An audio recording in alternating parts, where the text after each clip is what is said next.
Okay, guess who is sitting with a superstar, soca superstar? What? Actually, Machel Montano is going to convince me that I have been missing out in life because I really don't do soca feds. I mean, I've heard of you, Yes. and your songs, and I'm surrounded by, socophiles.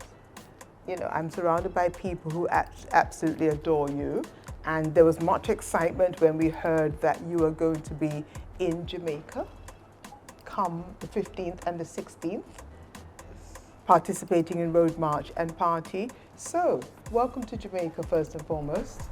Again, welcome home. Sorry, welcome home. I mean, you did spend, a couple of formative years here on the Rock. Definitely. So, although you no longer enjoy ackee and fish ackee and saltfish yeah. and oxtail. Oh. And no, and Hellshire fish and I think oxtail might be absolutely one of my favorite dishes of life. But you gave that up 6 years ago, so tell me about that. And how does it feel? Because you've given up all things with a mother. No. Eating for me has transformed.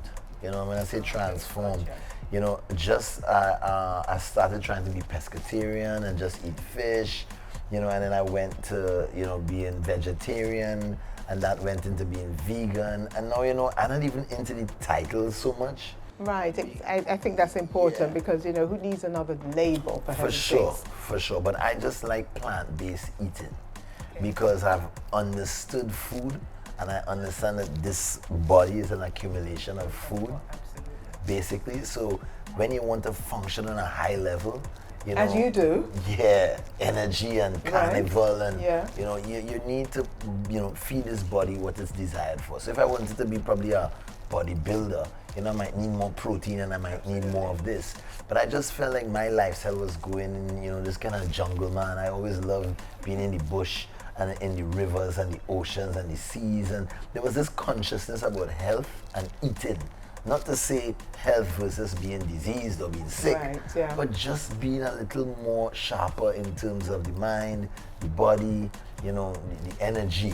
For me, energy is a very important thing. When you see my shows and you see the music that I do, you need to have a strong relationship with energy. And I just, from what I've started studying in terms of yoga and the science of being, eating was something that you had to look at. Well, we've got a lovely spot called Stush in the Bush. I know Stush in the Bush. You've been? You visited? I eat there all the time. All the time? Yes. No, you don't eat there all the time because you're not in Jamaica all the time. Whenever I'm here, and I'm here a lot. So shout out to Chris and Lisa. Yes. That's lovely. Well, I'm happy to know that you've been there. But take us back. I mean, the most extraordinary thing, according to stars were aligned allegedly when you were born. Because, I mean, how on earth do you land on stage with the biggest name in soca music, the Mighty Sparrow, for heaven's sakes? How old were you? Beautiful accidents that are no coincidence. That's very true. But notice I did say the stars were aligned at your birth. Yeah. I think you know what you're coming into. I was never someone trying to be a musician or be famous or be a performer even. But, my parents just were teachers and they said we had to have extracurricular activities. So my brother went to learn the guitar and, I was there trying to do his homework, because his homework would be strumming and singing. Right. But he had a little coordination issue, so he used to say, come here, sing this. And I would start singing the homework. And my mom would say, you have a nice voice. You want to go for vocal training? And I was like, okay. How old were you? Do you remember like how old about you were? 7. Okay. I was like, okay. Went there, the music teacher was like, you should sing in the choir. I was like, okay. Singing in the choir, they said, you should represent the school in the Calypso competition. I was like, okay. Went there and won another one, and then went up for the National Junior Calypso Monarch, won that. Wow. And this man came to the school one day and said, wow, we love how he performs like a big man, and I would like to take you to Madison Square Garden. Would you like to open for Sparrow and Kitchener? And I said... No, stop. Okay. You were at school? Yeah. And kind of like a Rihanna moment? Yeah, it was, I mean, the national competition was seen during carnival time. Wow. And a lot of people come back from America, people living in New York, living in Canada. He was a promoter. And there was this huge Mother's Day show that they would have in New York with Sparrow and Kitchener and, you know, all the big stars from across the Caribbean. Right. And they, you know, my song at the time was called The Letter. I was criticizing the education minister, you know, saying, do you know that, you know, they're blaming these students for being so delinquent, but I'm just following the footsteps of my teacher. That was the name of the song. So that song was creating a little controversy, you know, but making a noise and a buzz across the country. And this little guy had these manly mannerisms, looking like an adult. So I guess they thought it would be novel to have the junior calypso monarch singing with the big guys. And he came and he said, you want to go and open for Sparrow in Madison Square Garden? And I just said, okay. So did you understand the moment? Did you understand the enormity of the situation? Not at all. I was never really, you know, overly excited or worried. I was just saying, okay. I was being a good child, listening to your parents, wanting to be loved. You understand what I'm saying? And just doing, and be loved. And be loved, you know. So I was being loved. I was just saying, okay. Love will always say okay. So what did your parents say? Of course, they were proud of their children when they seen their children doing well. Yes, yes. You know, we were music children, music house, because there was always Bob Marley, Lionel Richie, Blondie, Double Dutch Bus, Tide is High records. Tide is high. And that was one of the most instrumental because of the beats. Na, na, na, na, na, na. I'm gonna be your That is how I fell in love with one. music. Watching Solid Gold, Yes. seeing people like Sting when he was in the Police, and I really like the lights and the drums and the lasers, and that's what I wanted to be involved in. And I wish I was in a band, but I wish I was just a little conga player in the back, Right. you know, getting girls. Getting girls. Yeah, we're going to get back to that in a moment. But for some reason, I ended up on the front line. It has always been a challenge because I'm a very reserved, quiet person. Oh, really? Very, When very. did you discover that? Or are you still convincing yourself that you're quiet? I'm quite sure about that. I've just learned the skill and the art. Quiet and shy. The art. Sweet Mount Trinity. Switching on when you need to switch on. I see. Are you switching on now? Always on. Okay, always on. Always No on. longer quiet and shy. Well, a wise man keeps a still tongue. Wise man. When keeps needed. a still tongue. So from Madison, so you know, kind of whet your appetite. Did it whet your appetite for more? Oh, for sure. Going to New York, I spent the entire salary of what I got on a keyboard, Yamaha DX7. I was like 9 years old with a big Yamaha because I wanted to open a band. And I love technology. And I wanted the best things. And I realized, okay, if I do this, I could get money and I could buy stuff. And we started doing that. You know, we had a band, we buy a drum set, we buy guitars. Then we started getting all our friends from the community to come and form this band. And we had no training. We found a guitarist, found a bass player, and we became this youth band. And our goal was just to like play at everybody's birthday parties and have fun. Yeah. And there's no turning back. Clearly. That's it.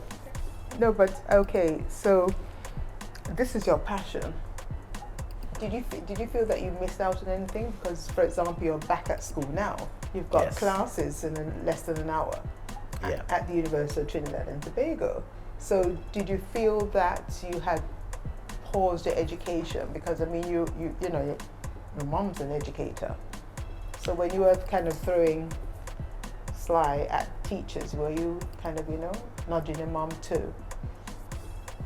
Not necessarily. Not necessarily. Is that a yes or is that no? My parents were always educators, teachers, so they both went to Mona. Right, and that's why you were here. I was your here. brother for I went 2 years. to Mona Basic. Was the first time I went to school. When I went back to Trinidad, going to primary school, I used to say, "Mommy, them not laugh half of me." Oh, the Jamaican because they was accent. laughing at the accent, and, you know. But for me, you know, our household was always education is the key. You know, to get out. So if you wanted to do music, you have to come home and do your homework, do your work, and then you could go to music. Gotcha. So I didn't. So you didn't miss park out. anything.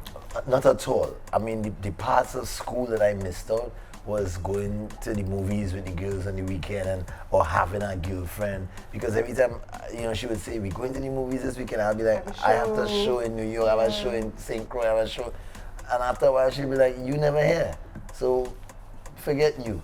And we had to work, but sometimes you have to balance these things. You do. Especially when you love what you're doing. Very true. And creating music, there's a passion for that.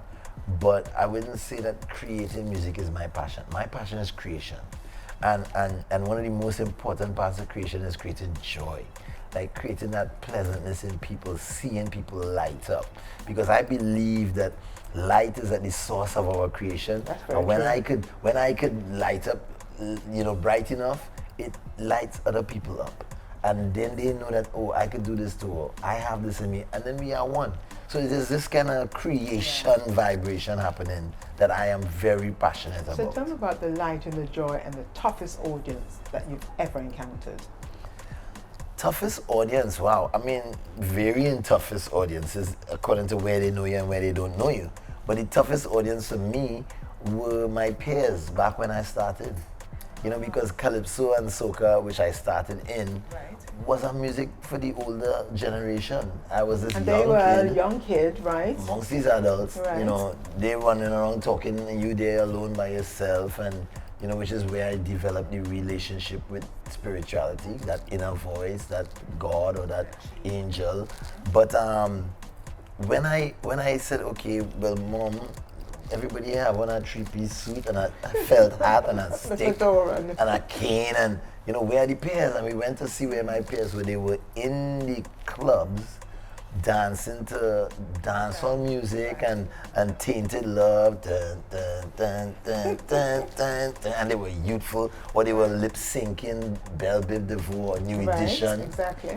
So I wanted to sing with them, and when I went up there to sing the calypsos, they were like this, turning their backs, singing Amazing Grace. Right. They were like scorning you. They didn't want to hear their own music. Right. So, I guess it's not that. It's just that they figured that they were a different generation. Well, I guess it just wasn't appealing. At the time, it wasn't packaged for them. For them. Calypso was about the topics in society, the politics, and this and that, and it was. But isn't that still the message? It is still at the basis of the art form, because it tells the stories of what is going on. Absolutely. Not in the personal sense, but more in the community sense. Because soca and calypso and carnival is about community. It's the whole community coming together and jumping. It's not the individual struggle really. But slowly and surely, these messages have been seeping through the songs because younger generation getting involved. So they're not just the news reporting on the city. They're talking about their experiences. So you're young, you're trying to get them involved in the music, in your music. Right? They're at the clubs, New Edition, and they're lip syncing and they want to be, Americans. Right? Boys to Men, etc., etc. So how did you connect with them? Welcome. How are you? I'm very fine, thank you. I'll tell you later what your son told me about you. But until then, she'll be thrilled. So how did you connect them? This again was probably the purpose of my life. Right there and then, my purpose was found. At 11, I think is when it clicked. Because at 11? At 11, I had a song called I, the dancer, I, the prancer, I, the journalist, I did this, that I am. And to be so young and have a song like that, but I wasn't. Enough, eh? Yeah. And I wasn't being loved. I was like, well, why am I singing this? I was like, do I sing dancehall? Because they was listening to Buju Banton and, there was Bogle. And then plus you've had the Jamaican baptism, as it were. But again, so you could have done that. I could have gone yes, there. You could do have. I sing pop? But something in my mind said, no, Machel, you have to figure it out. Because there is some passion about singing the calypso and being a Trinidadian and the soca music. And I was like, well, what is wrong? Immediately, I knew what the disconnect was. And what was it? That the music wasn't packaged for them. It wasn't about them. They weren't seeing themselves in it. They weren't hearing their stories. So it just wasn't appealing. It's not, and you had to do something. So right there and then, So I made up my mind. Did I resonate?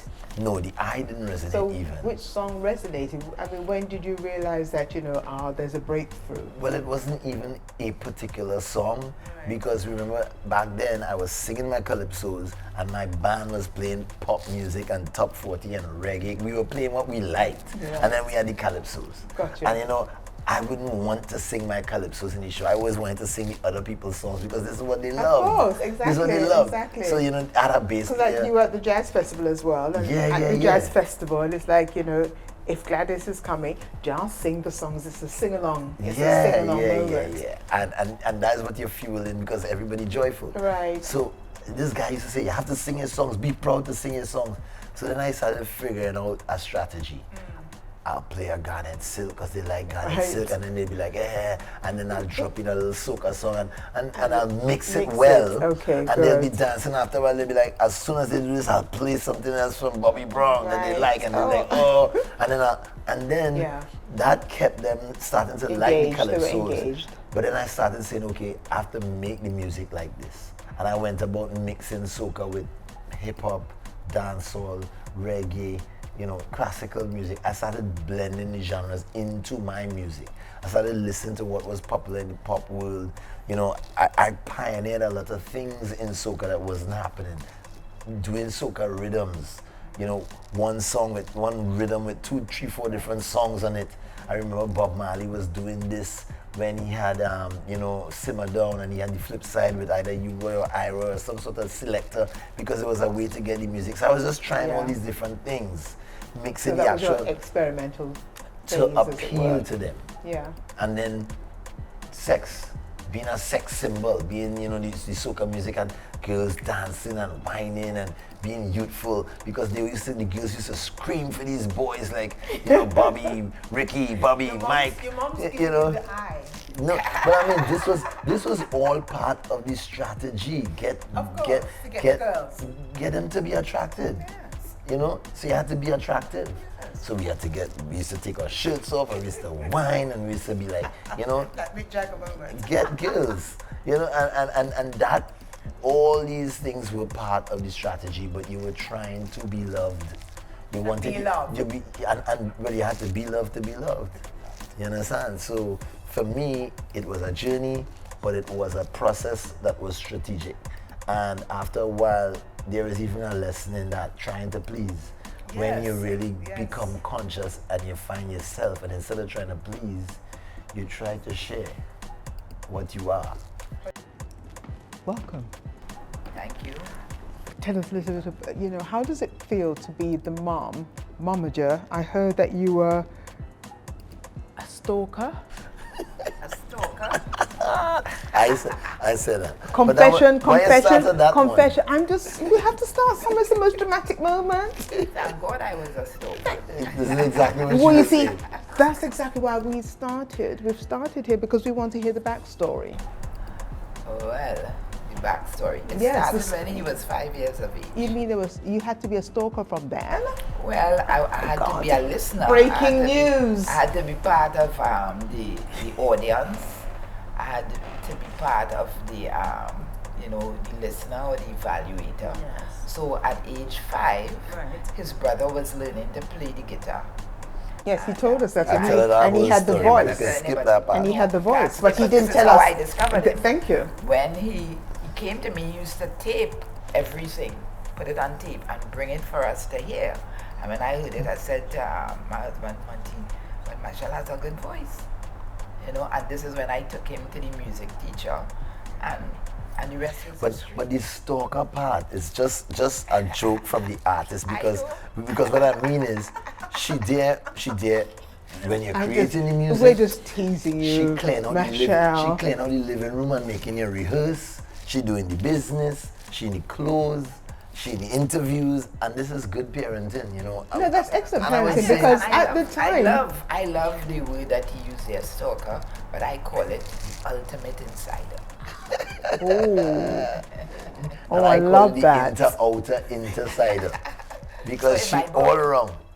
And let me say something. Not all parents. That is not good parenting, as I said just now. That is a style. because some parents like to let you learn it on your own, which is good at sometimes. And I had that balance with my dad. You know, he will just throw you in the sea and you swim or you drown. He will just put you on the bike, you ride and you fall, or you learn to ride. And then some mothers Yeah, will because be mom was there. hands-on. You have helicopter moms. You understand?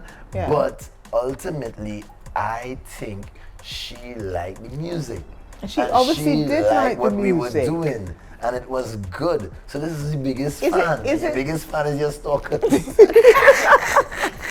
She's a Machel Montano fan. I could bring hundreds of videos, right, with me performing, and the camera will drift to her, and she'll be there singing all the song lyrics word for word, and you will Yeah, see. because she had to rev up the crowd. She like it.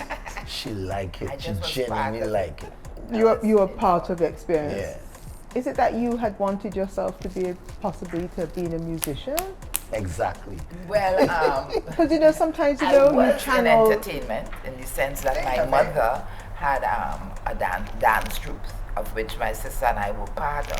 Ah. And then when I went to It's in school, the genes. and then when I went to school, primary school, I boast them up to 2 days ago. I was pointing out myself dancing for Princess Margaret in 1962 when we got What? independence. What? And then, which one is you? I said, that tall one there dancing the Europa. So I was there in dancing, I was there in athletics, but I didn't have the kind of the backing. mother. I didn't have that. So There you have also, it. also something about genealogy. Yes. As the genes advance, it gets stronger. So I feel like, you know, she was the Pentium 4 and I was the Pentium 6, you know, the upgrade. The upgrade. So, you know, yeah, because in both our parents, when I start studying them, in the year 2000, I start asking them, you know, and when I say studying them, not going in the books, sitting down and asking questions, so what you really wanted to be, or what you would like doing, or because tell me your I life sense stories. And you will see if you study your parents, there are things True. in you That's a that fact. they didn't complete, or it probably That's a fact. grown in a different way in you, and you can find a connection. That is how life advances. You know, this generation wasn't as technological as the last generation, but they were seeking. So I just feel like it passes on and it gets stronger. But you are to be commended. Congratulations on your book, by the way, because you've documented your son's. I documented Progress. from 19. That is why 1974. that Because is why I that's so said stalker, important. lady. That's why I said stalker, because I say slash hoarder. And when I say hoarder, Yes, he did. He did say. let her explain He did say hoarder. explain what she have, what she's sitting on right now. Every her. photo. Tell her what you're sitting on. Well, I had 40 years. This is 1982 to 2023, right? But then I went back and I found pretty early years, which is back to when we lived here in Jamaica. So I have pictures and I have videos. Where did you live in Jamaica? We live in Mona Heights. Mona Heights, right. Yes, because my husband and I went to the university there. I taught in Jamaica College part-time. Oh, Then okay. Machel went to Mona Basic Chapel Right. School and Marcus went to Hope Valley Valley. Experimental. Okay. So that we were right there, Orchid Park. Pictures from Jamaica. I have him Train acting. tickets from going Port Royal, You know, ferry. ferry, everything. Okay, she has tons of scrapbooks. You are with to be congratulated. every newspaper Commended. article ever written or magazine.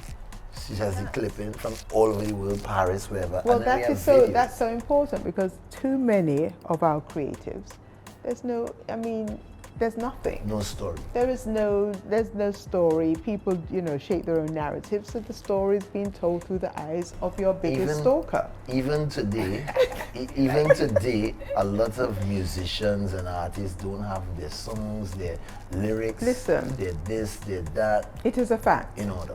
And for the next generation and the generation thereafter, at least something, thanks to Mom, is documented about Machel I Montano, love for heaven's it. sakes. Thank you. I love it. You're most welcome. If I go back into her archives, I learn a lot I'm sure. about the self that I didn't pay attention to. Now we have social media, you can probably find some Exactly. things. But from those years, I think it's commendable, and that's why It is absolutely her book- commendable. Her book is really something that I think young aspiring artists could learn from, no matter what genre. We of had music. a conference just the other day, and we were talking about the same thing, whether it's in fashion, whether it's in food, whether it's in our creators, our musicians. There's nothing there. See, well, the thing came about again because Monty and I were teachers. We came into music by accident. But being teachers, we read and we did research, and we found that some of the international entertainers had their catalogs and they kept records. Absolutely. So then I started, and luckily he was very small. And now we have a curator and an archivist who we have hired formally, and everything is digitized, and we have up to 2022 finished, you know. So, are you going to bequeath this to the people of Trinidad and Tobago, or what do you plan to do with it? Well, I keep saying to myself, I'm 73 this year, and I want to make sure that I leave that as part of my legacy. Oh, fantastic. So I really would like two things: a virtual museum, and I would like to have a physical one. But it will take a lot of money, yes, because there's so much that we have. And then Dr. Quinn Johnson, who is my curator, we have so many ideas, and we have everything there sitting ready to go. But when I performed in 1986, the song was called Too Young to Soca, and I had on a diaper on the stage. I was performing in this maid diaper. We have that diaper still. It's always on display. Really? We turned it into an NFT. You know, we have jackets, sequin jackets from 1986, 87, 88. Oh, that's fantastic. There's it's called a touring. I mean, when I come to launch the book, I want to bring part of it, because this is something I want to share, so that when I go on my tours or I go to launch the book, I take some parts of the exhibition. Okay. This is outstanding. Thank God you are the manager and the stalker. And the hoarder. And the hoarder. And the biggest fan. And the biggest, biggest fan. So when I explain the ultimate insider, I could put dash, stalker, hoarder, biggest fan equals ultimate. And you know, I was looking at one of those old videos and seeing the band when we came off, and we were all like 9, 10, 12, 15, 16, and lady would be going up and hugging everyone and kissing everyone like everybody was a superstar. So it's not like it was just me. She was really into the boys, into the girls in the band who were playing. She was like a mother, like a sister. So it's just a good vibration, I think, that encourages. So let me ask the ultimate hoarder, stalker, manager. Insider. What was it like containing the women around him? Containing? Yeah, well, did I use the wrong word? No, I didn't have any part to play in it, because but he said you're a stalker. No, but not in that way, but I always left him, because one of the things I knew about both sons is that they were not really frivolous. But I had to be real, that they were boys and they like girls and girls love them, and I hear them explaining how they will go to school and the girls running after them and this, and they had to run and it brought joy to them. So but then they made very wise choices in that. What we did was, and I keep saying to people, that we taught our children core values that we so important. Yes, important, and we live by certain examples. Lovely. So it's manifested in them as adults. So is there a chapter in the book about, raising your creative child? Yes. At the beginning, in the early years, what we did at what was that background that presented itself when they were very young, and how we decided to teach them. And you raised gentlemen. Yes. Don't steal, don't lie, don't cheat. Basic things too. Hard work. Education is important. Share. Yes, unity. Share. Teamwork. Unity. Integrity. Yeah. These are the things. Hard work, just a simple hard work. They would see Monty and I working extremely hard, beyond the call of duty. One of the jokes they had is we lived in the country and some of our band members lived in the city. And my husband will take up himself every rehearsal night, drive to town, bring them down to the country and take them back up. He will be going on tour with us and he will be lifting all the equipment.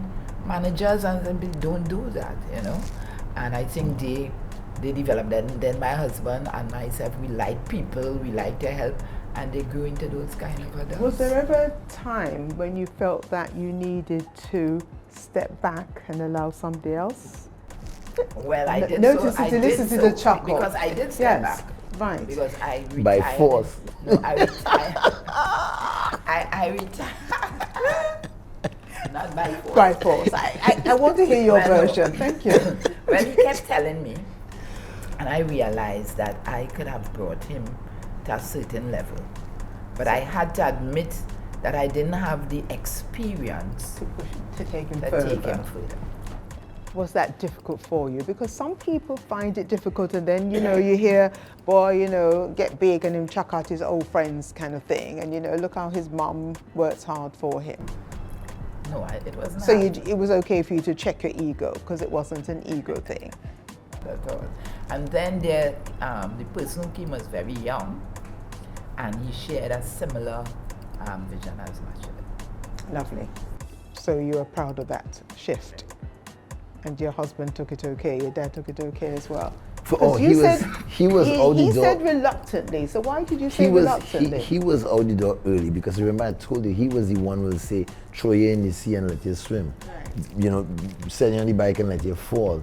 So he knew a little more like hey, this thing is growing beyond my capabilities. They need somebody who know more.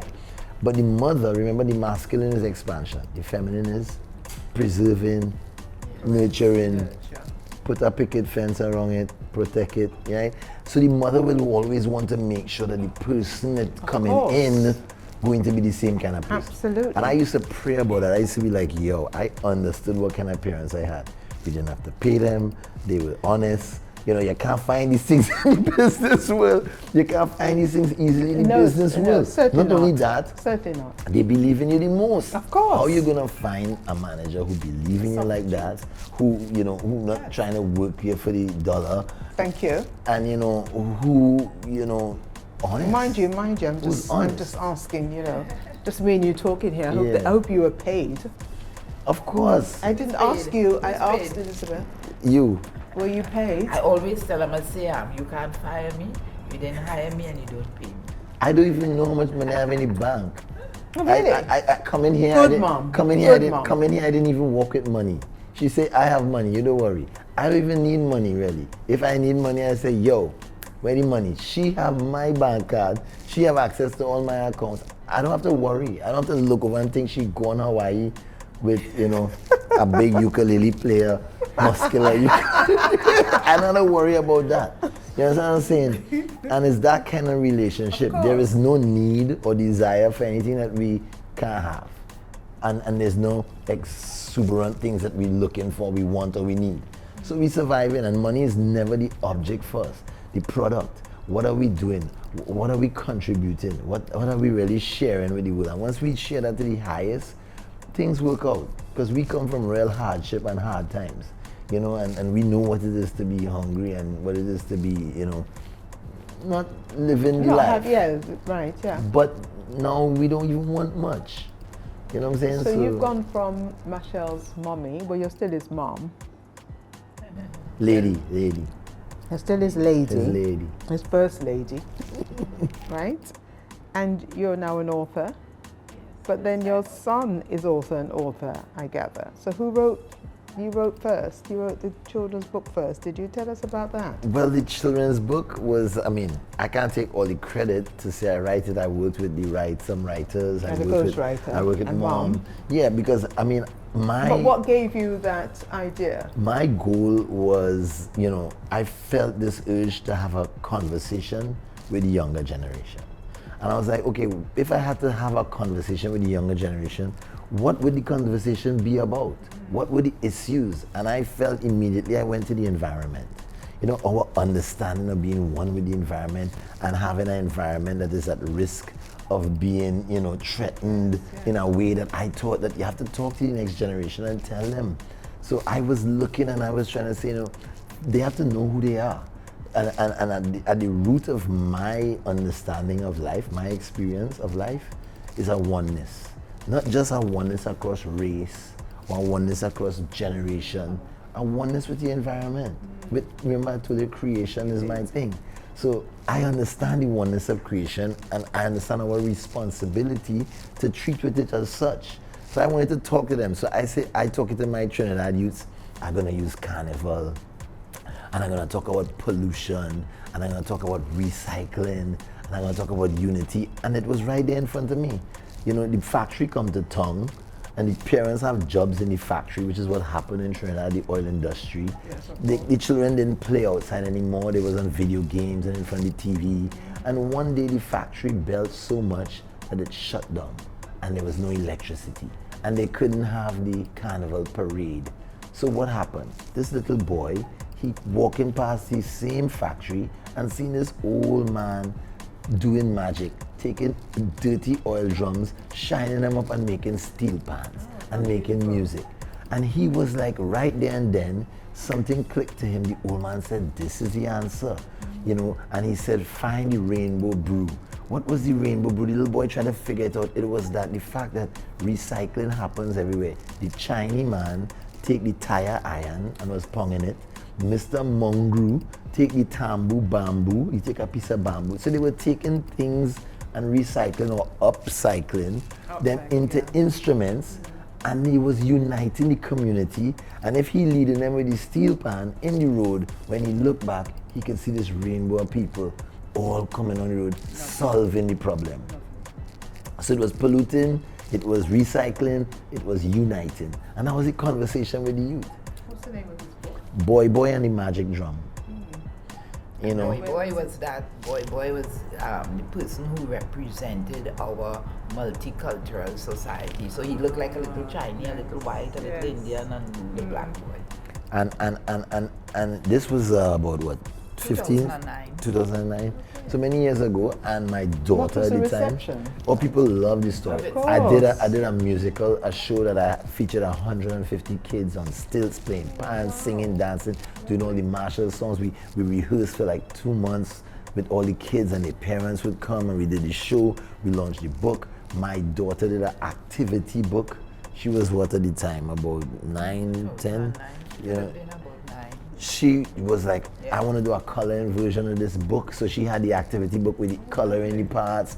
And then I think to myself, you know, I want to do this as a series. Actually, right now, they're animating it at the University of Toronto with the animation department to do a series for like Netflix or for TV.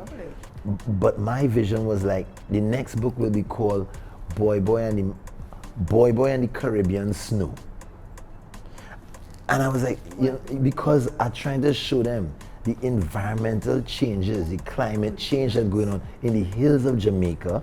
If the degrees go a certain way, there could be precipitation that is snow like in the Blue Mountains. It's so cold up there. There's certain parts in the Caribbean. And then after thinking of that idea, it actually happened. It was hail in Suriname or something. Right, yes. These things happen. I was trying to tell them How beautiful. that this can happen if you change the degrees of the universe by 2 or 1, or for again to connect, but using the experience of Trinidad and Carnival and the Caribbean and Jamaica and Barbados, and you know, teaching them almost like what Sesame Street was to us when we were Yes, growing up, yeah. but we couldn't relate 100% true. as much as we Very, could very relate true. to our stories. And it's always important that we Similarly tell to her our book. stories. So tell us about your book now. Yeah. Because it's going to be launched at the Bob Well, the Marley book, Centre going way tomorrow. back, I am what you call a perpetual student. So after leaving university here and doing so well, I started teaching, and the bug bit me again, and I went back to university. Yes, and I congratulations. did ACAM, which I had no experience in entertainment management. So I did that, and then I was so successful when I graduated. I said, wait, let me go and do my master's. And then I went and did my master's in philosophy, in cultural studies, and you had to do a thesis. And then I decided again, along the lines with Machel, I was looking at the making of Monk Monty and looking at how collaboration among different genres of music, questioning whether it affected the authentic soca music or our popular culture. And I realized that it didn't. So that was my hypothesis, that no, it didn't hinder it, but it sort of enhanced it. Which was the mixing of the genres of music. That yes. was the strategy back Right. in the 80s. At And, least. yes, and then what I did was, it was when I graduated like 5 years ago. So it was like 30-something years in business. So I did 3 eras. And I had the early years, then I had what we call the Winer Boy period, then I had the HD period, and then I had the Monte period. And then I came into what will happen for the next 20 years to come, you know. And then when I graduated, one of my what should I say, external examiners that I think she is from Jamaica, recommended it and said it was very good, it was excellent. And they told me that they should go to a PhD, right? Absolutely. Upgrade. Absolutely. But by then, I was going in with my thesis for MPhil well bound together and everything. And I'd say, so what do I have to do now to get this PhD? And she said, this is the head of the postgraduate section, said, well, you have to do another 5 years. I said, no. I'm 68 years of age. I cannot go. I will be 73. And I think... And would you believe that? I said, no, I'm not going to do that. I'm going to write my book. And then when the pandemic came, that is 2020, I decided I would do it. And I did it along the same The good old pandemic. Lovely, the good old pandemic. But now it was 40 years.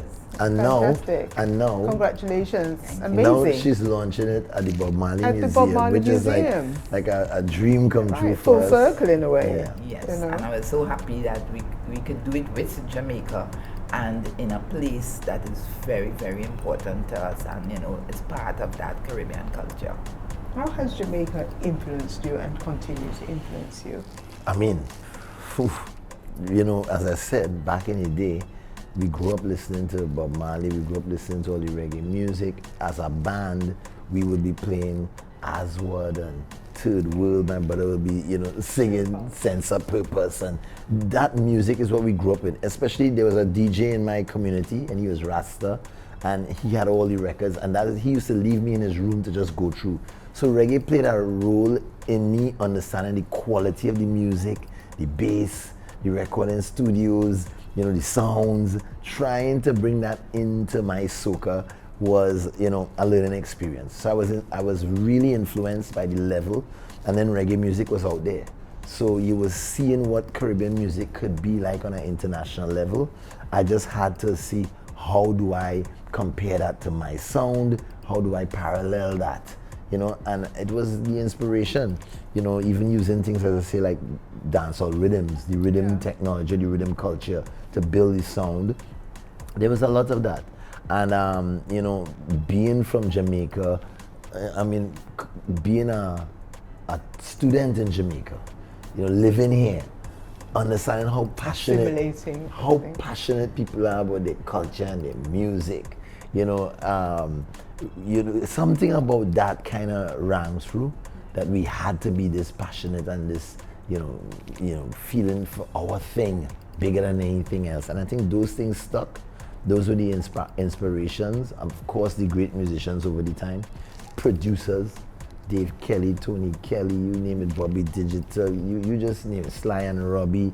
I am a producer, so I like sounds, I like drums, and I like bass, and and technology. Jamaica always had technology, and they always know how to make technology swanky, but at the same time still live. You know, and that was something that I kind of always try to balance. You know, and we had maxi taxi music, maxi taxi dub. We used to call it maxi taxi dub. People like Dirtsman and Papa San and we Shaka Dimas and Pliers. That was like my heroes. You know what I'm saying? And then Buju Banton, growing up looking for those albums when Buju went from Make My Day into Shiloh. I mean, there's moments that I can already sit down and look at as advancement, as like, you know, Donovan Germain and that whole management. It was something to look up to. It was something to pay attention to, and, you know, sort of parallel your life, because it was closer than watching Michael Jackson and hip hop and that world. So what can we look forward to at on the 15th and the 16th? Well, you're here for your mom's book launch. You're here for a lot of things. So the launch is on the 13th, I think. Yes, it's on the Thursday. On the Thursday. At the Bob Marley Museum. So I'll be there signing books. So say it again, on the 13th. 13th at the Bob Marley Museum, signing books. You're going to be the signing your mom's books? Yeah, I signed don't- her Well, books. of course, it's all about him. So I will be signing. And Oh, he it's a will be co-sign. Okay. The Yes. stalker is going to be co-signing. Okay. signing. No, the stalky. The stalker. It's Turkey. by special request By special. from the Her. Yeah. But I mean, I love doing it because people want to hold this book in their hand, and I believe this story is important. Absolutely. Not because it's my story, but because of all the moving parts. People like Farmer Nappy, who is a big soca artist, is in that book because he grew up in our yard. People like Patrice Roberts, who's a queen of soca, she's in that book because she came through our understanding. And so many people you will learn about, but it's also understanding the music business in Trinidad and Tobago. That's and I don't think there are important. many publications Right. explaining that. So I'm excited about that. And I hope there's an audio version. Not Well- yet. We're taking it step by step. Okay. But See? I love inside audiobooks too. I love Yeah, I exactly, love it. exactly. And can you imagine with the sounds and everything? Yes. Love it. Yes. Yes, And- we are going to. So that's the 13th. Yes. And Then the 15th, of Yes. course, is the big show. so tell us We about the Fed. big show, the We Fed. What The can we most expect? the most exciting part is it's been 8 years since I've done a Exactly. show in Jamaica with my live band and dancers. Wow. The 8 last one was years. 2015, 8 years. yeah, Wow. 2015 at Pandemonium. Wow. Shaggy was there. We were right in the across from Pegasus. But soca has grown in Jamaica. We have massive soca fans. My catalog is kind of, stay in every soca fete. So I'm really excited to perform some of these songs with the band. I've done I Love Soca. I did Sun Nation, sometimes breakfast parties, little DJ appearances, but never full concert. And I'm very excited, the We Fete is that opportunity. That's the Saturday night. And then the Sunday, we on the road playing mass. So, I'll be jumping up in a band, and I feel like you need to experience this. No, they say after one time is a next. Yes. And they like to say there's a first time for everything. But at the very basis of what we're doing right now, especially me going to school, doing my master's in carnival studies, I learned things that I didn't know about. Carnival doesn't belong to Trinidad. Carnival is not a Caribbean thing. Carnival started in ancient Egypt. Correct. Way back in Africa, in Kemet, and Carnival is something that was adopted by probably the entire world. Most Catholic countries had their versions. France, Spain, London. Some call it Carnaval, some call it Carnaval, Carnival, all these different forms. But what is it? It's a ritual. In the Caribbean, it's about resistance, taking away that African drum from us. But we still didn't succumb. We take the drum, they take the drum, we take the bamboo. We watch the bamboo, we knock the bamboo, and then we take our little African knowledge of heating metal and making sound, and we say, hey, steel drum. We make the steel drum. And then we come back, and when they thought we was by the rivers of Babylon crying, we was by the beach swimming, having our time, eating fish and bami and liking ourselves. So it comes full circle for us to has kind come of full show the circle. world what Carnival is. Carnival is a celebration of freedom. Freedom to be, creative, creation, the joy. And it could keep coming in all different forms. Indian, white, Chinese mask. You have masks depicting every style. But it's about that communal, walking in the street, expressing art that is moving. This is not a painting on the wall. This is not a museum still piece. This is art with humans.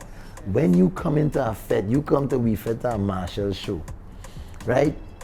I up there and you down here and the crowd next to you, there's a moment when everything disappears. And you're into a kind of joy that is beyond your body. You're flying and you don't know how. The melody, with the rhythm, with the sweat, with the breeze. Sweat. Right? Okay, Marla, I'm coming. One question from You have to your big experience fan. this. Yes, You have to experience the music. I'll be there. And then you have to jump on the road on Sunday. You have to come in the I'll be band. there. I'll be there too. I'll be there. Marla, I'll be there. Gen X, yes. Okay, do you have any advice for aspiring musicians? great question. Oh man, I have so much advice for them. Read his mum's book. The most important piece of advice for musicians is, look, what you put in is what you're gonna get out. Now, I am a school dropout. I'm not proud to say it because I did very well in CXC. I got my 9 subjects: maths, ad maths, chemistry, biology, physics, literature, English, geography, and Spanish. And add maths. I said ad maths, math and ad math. But the point about it is, I started doing A levels and I really wasn't feeling to educate the trigonometry, and then I had music.